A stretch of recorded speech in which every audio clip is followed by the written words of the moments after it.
Salam semua pendengar, kita berjumpa lagi ya. Baik, untuk posting saya kali ini, saya akan teruskan dengan topik kita, iaitu cara atau teknik untuk mempercepatkan aliran tunai masuk ke dalam perniagaan kita. Baik, cara seterusnya pada posting kali ini, atau boleh saya katakan cara ketiga, ialah dengan memohon atau meminta deposit dari pelanggan sebelum sesuatu kerja dilakukan atau produk dihantar kepada pelanggan anda ya. Pada saya ini amalan yang sudah agak biasa, dan saya yakin kita semua pernah melalui keadaan di mana bayaran deposit diminta ya. Jadi, baik, persoalan pertama saya ialah apa tujuan atau objektif kita sebagai peniaga nak meminta deposit daripada pelanggan kita. Terdapat banyak tujuan objektif, tapi antara yang paling utama sekali nombor satu, untuk mengelak mengguna wang tunai anda, wang tunai perniagaan anda, sama ada sebahagian atau sepenuhnya dalam membiayai kos permulaan. Nak mulakan sesuatu projek pelanggan anda ya. Sebaik-baiknya wang pendahuluan ini bagi kos permulaan sesuatu projek sepatutnya dibiayai dengan menggunakan wang pelanggan, bukan wang anda.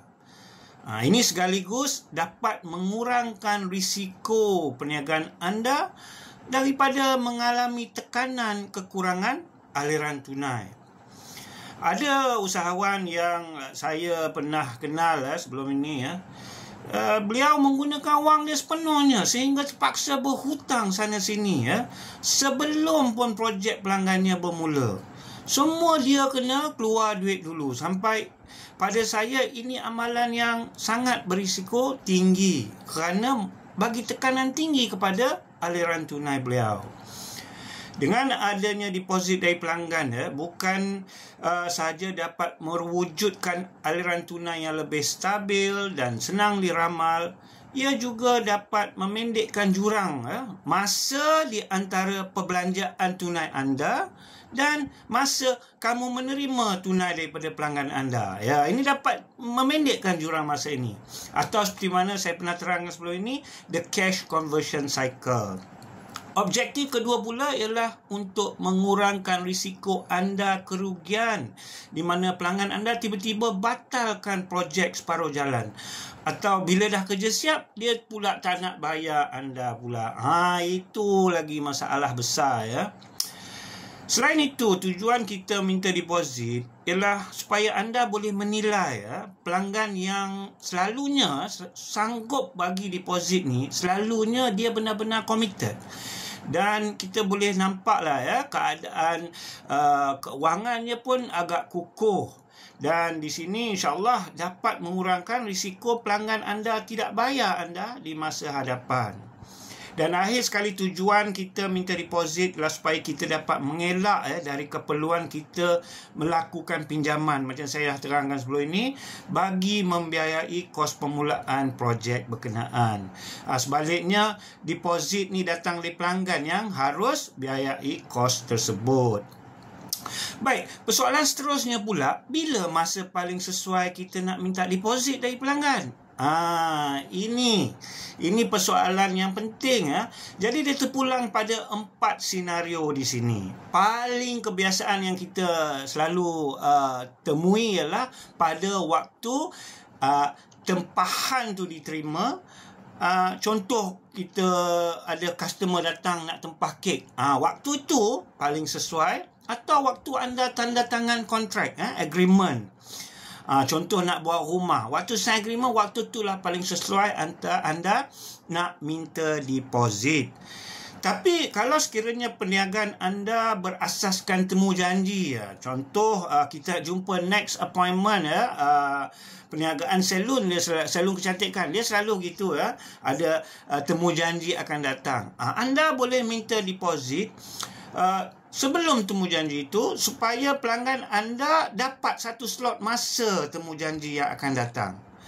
Ya, pasal apa kita nak minta? Ialah kalau dia tak datang, anda dah rugi slot masa tu. Sedangkan masa slot tu boleh layan customer lain. Berlainan pula senario ketiga, sekiranya projek atau perkhidmatan itu memerlukan anda beli bahan atau barang yang sangat khusus dan tak boleh dipulangkan. Contoh mesin-mesin yang sangat special, yang mana akan menelan belanja yang sangat tinggi. Kalau situasi begini, deposit mestilah meliputi sekurang-kurangnya kos bahan atau mesin atau barang tersebut. Dan akhir sekali, situasi yang keempat dan terakhir, dalam situasi di mana anda terlibat dengan projek yang besar dan mengambil masa tempoh yang agak panjang. Contoh saya bagi, kita nak buat projek jambatan. Di sini anda boleh meminta deposit mengikut pecahan, beberapa fasa atau ikut milestone dipanggil. Contoh 1/3 kamu minta deposit sebelum kerja dimulakan. 1/3 lagi deposit setelah 50% kerja selesai. Kalau dalam contoh kita, jambatan tu dah separuh jalan sungai tu, ya. Dan 1/3 lagi terakhir setelah projek 100% selesai. Itulah waktu yang anda boleh minta deposit. Jadi, sampai di sini sahajalah perkongsian saya hari ini, ya. Esok kita berjumpa lagi. Dalam posting saya yang seterusnya, saya akan sambung, ya, berkenaan dengan topik ini, ya, yang agak panjang, permohonan deposit dari pelanggan, ya. Nantikan posting saya seterusnya. Diharap para pendengar memberi support supaya channel saya ini dapat memberi manfaat kepada kita semua, ya. Sekian, terima kasih, jumpa lagi.